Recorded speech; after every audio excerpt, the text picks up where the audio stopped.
Are you playing with the idea of tackling an iron distance triathlon? Or have you been inspired and entered one spontaneously?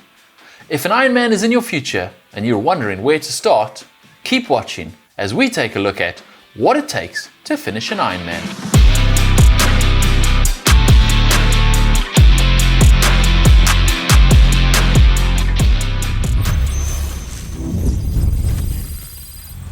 An Ironman is a big challenge, huge in fact. Swim 2.4 miles or 3.8 Ks, bike 112 miles or 180 Ks, and then run a marathon. For most people who take on this challenge, it will be the single biggest endurance challenge of their lives. It cannot be tackled on a whim. It takes months, even years of preparation. If you're thinking of signing up for your first Ironman, or already have and found this video because you panicked Googling how to prepare, well, we're here to help. Now, it's a little optimistic to fit everything you need to know for such a big challenge in just one video, so we're not going to. What we will do today is give you an idea of what to expect and at least give you some of the questions that you need to ask in preparation for your first Ironman. We'll follow this up with a few more videos on how to prepare for your first Ironman, but for today, let's just take a look at what does an Ironman take.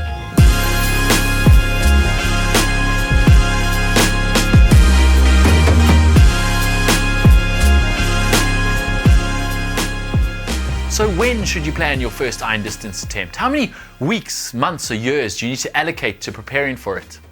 Well, this all depends on your triathlon history. If you're a complete absolute triathlon novice, many people would say don't.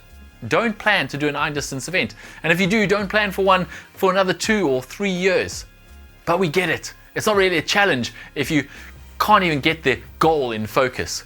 You want to aim for something that you can actually see. So we'd say, if you've recently watched an iron distance event and been inspired by it, then you could realistically aim for that same event next year. It'll take some focus and dedication and probably quite a lot of guidance to get you there in less than a year, but it can be done. If you do have some triathlon experience, then if you've done some standard distance races or a 70.3, then you can probably look at 5 to 7 months of focused, dedicated iron distance training to get you ready for your goal event.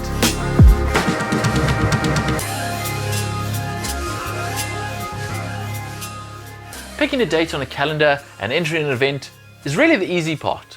Your next question is probably, what will my training look like? How many hours will I have to fit in a week, and how much will I have to adjust my daily schedule? The reality is, an Ironman is more than just a hobby or a pastime. It's pretty much a lifestyle. Training for an Ironman will require you to change most aspects of your life. Arguably, there'll be positive changes with health and happiness benefits aplenty, but they are big changes. Your sleep, your nutrition, your family life, your social life are all going to have to adjust so that your Ironman training can fit into your life. For example, a successful 5-hour ride on a Saturday morning takes more than just 5 hours on a Saturday morning. It requires an early night on the Friday night. It requires a good meal on the Friday night, and it requires time to prepare all your equipment and provisions beforehand. It also requires a fairly relaxed Saturday afternoon so that you can recover from that training and absorb it. And similar for your other sessions during the week. They're not all going to fit into your lunch hour. You're going to have to get up early so you can fit a session in, or at least go to bed late, or maybe both. And you're going to have to change your diet on top of that. And any free time on top of that is going to be spent preparing for your next training sessions. Like I said, big lifestyle changes. Now, if I haven't put you off already, your next question is probably, how many hours and miles of swimming, biking and running do I need to do to be fit enough to complete an Ironman? Well, let's take a look at each discipline individually.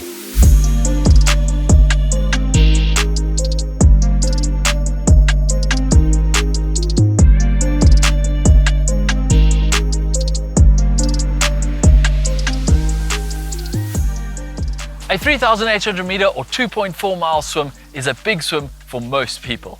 It'll take a fast swimmer about an hour to complete, an average swimmer about an hour 20, and the cutoff for an Ironman is 2 hours and 10 minutes, and they're usually, or almost always, in open water. This can be a daunting prospect, terrifying even. In fact, it's probably the thing that puts the most people off from entering an Ironman. But it doesn't need to be. Yes, it is far, and learning to swim the distance is going to take some training, maybe even going back to basics and learning to swim properly. But everyone can learn to swim properly and swim well enough to cover the distance and also make that cutoff time, regardless of their swim background. What it will take is probably swimming 2 to 3 times a week, probably up to 3 times a week and up to an hour at a time. Basically, you need to be comfortable enough swimming an hour solid in the pool without stopping. You probably will never do this. You will swim all your sessions in sets and reps, varying your pace and taking breaks. But you need to be comfortable swimming an hour non-stop in the pool if you're going to have any comfort swimming an Ironman swim. For most people, the swim training will build up to around 3 swims a week of about an hour each. You obviously won't start there, but you will build to that or even beyond that before race day. For most beginners, the biggest gains in swimming are going to come from technique rather than fitness. So it's well worth your while spending some time and some money investing in a coach or joining a swim squad where you can learn the technique while you get fit at the same time.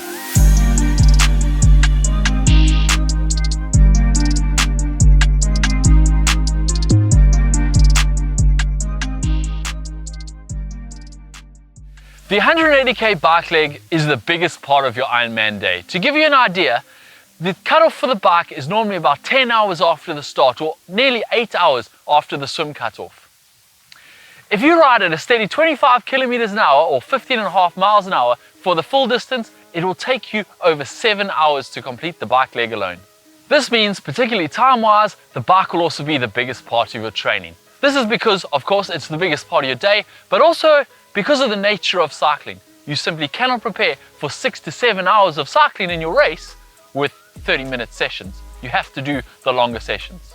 How many hours you actually do cycling kind of depends on your schedule, but you want to build to around 7 to 10 hours a week, normally split between 2 to 3 shorter sessions during the week and a longer ride on the weekend. That longer ride is going to build up to somewhere around 5 hours, but you probably also want to schedule in somewhere in your session, in your training, a full distance ride. That is the full 180k ride in one day, just so that you know what to expect on race day.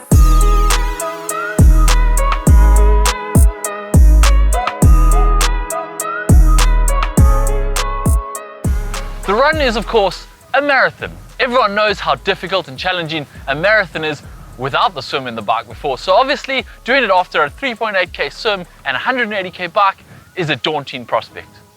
But you do have time for this in an Ironman. Even if you used all of the time for the swim and all of the time for the bike, you would still have around 6.5 hours to get the run done. An average pace of 8 minutes a kilometer or 13 minutes a mile would easily see you across the finish line in time. And you won't use all your time for the swim and the cycle, so you'd have even more than that. The pace is not fast for an Ironman to get to the finish line. But don't be fooled, that doesn't mean it'll be easy. What it does mean is that most of your training should be focused around going longer and keeping moving than it should be around getting faster and running faster. As with the other two sports, 2 to 3 shorter sessions during the week with the longer session in the weekend is pretty much how you're going to structure it. Maybe 45 minutes to 90 minutes on those shorter sessions during the week with a longer run on the weekend. For the reasons I've just explained, running tired, you're going to do your longer run after the long cycle normally on the weekend. This means you'll be running it tired.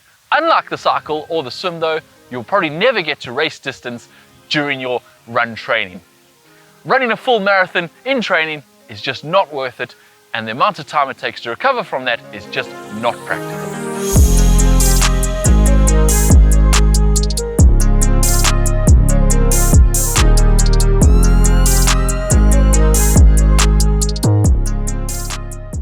Okay, we've summarized the swim and the bike and the run now, and if you've been keeping a running total in your head, you would realize that Ironman training at its peak is going to require up to 15 hours a week of training for most people.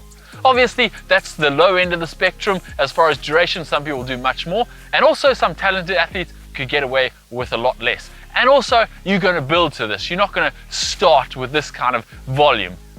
But that is what you're going to need to do to get ready for a full Ironman. We would suggest before you start on this journey, you take your normal work week and try and plan in 12 to 15 hours of training in that. Obviously, not every week's going to be this high, but that is going to have to be your new normal for your new lifestyle of being an Ironman athlete. You're going to have to maintain 12 to 15 hours of training per week, every week, for at least a couple of months during your peak Ironman training before your race day.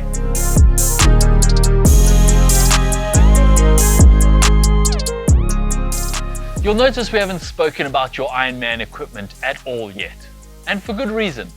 Often one of the first questions people ask is, what do I need? Which leads to a pretty long, daunting list of all the equipment you need. A tri-bike, wheels, tires, running shoes, bike shoes, helmet, wetsuit, you name it.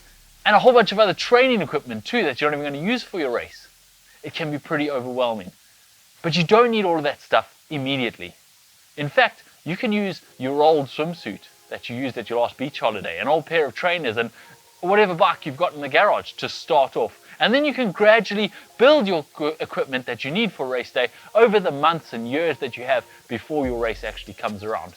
There's also a very healthy second-hand market out there where the people who are a little bit ahead of you on this journey, your predecessors as it were, are selling on their equipment while they upgrade to better equipment, buying some free speed, which is generally made of carbon.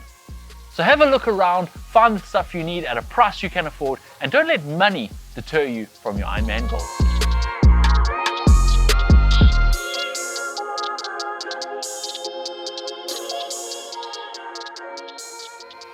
I think by now we've made it clear just how big an Ironman race day challenge is. You wouldn't be able to sit at your desk for 12 to 16 hours without eating a fair amount, so you can't really expect to swim and bike and run for that long without eating a fair amount of fuel. And the same goes for training. Long training days require particular focus on your nutrition, both during training but also after training and throughout the rest of your day. You're about to ask your body to endure a massive endurance challenge, so make sure you give it the right nutrients and fuel it needs for the whole journey right from day one. This doesn't mean you now need to eat raw, vegan, organic, gluten-free food because you're now an athlete. It just means getting sufficient calories for your exercise and the right carbs and protein to recover from that exercise, and all the micronutrients that your body needs like iron and calcium and electrolytes.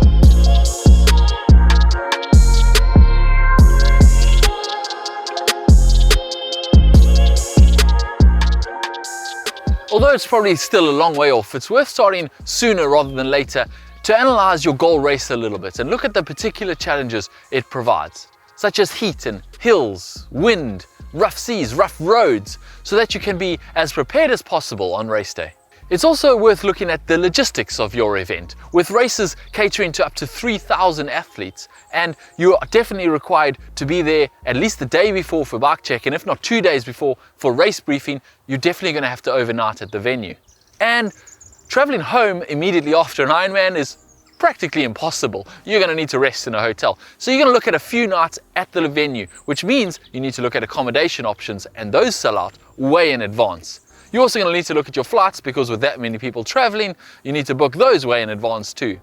Now, throwing money at accommodation and travel when you haven't yet even done the training for a race can be quite a difficult pill to swallow. But see it as a firm commitment to your goal. You now put your money where your mouth is, and it'll firm up your resolve when some of those doubts creep in about this whole crazy idea. An Ironman is a daunting prospect, a crazy challenge, but taking on that challenge is something that can quite literally change your life for the better. It is an enormous achievement and something you can be proud of for the rest of your life. It is something though that most people can actually achieve with enough dedication and perseverance. Good luck for your Ironman journey. We'd love to hear about it in the comment section down below. And if you've enjoyed this video, don't forget to give it a thumbs up to support the channel, and remember to subscribe for more videos on how to train for your Ironman.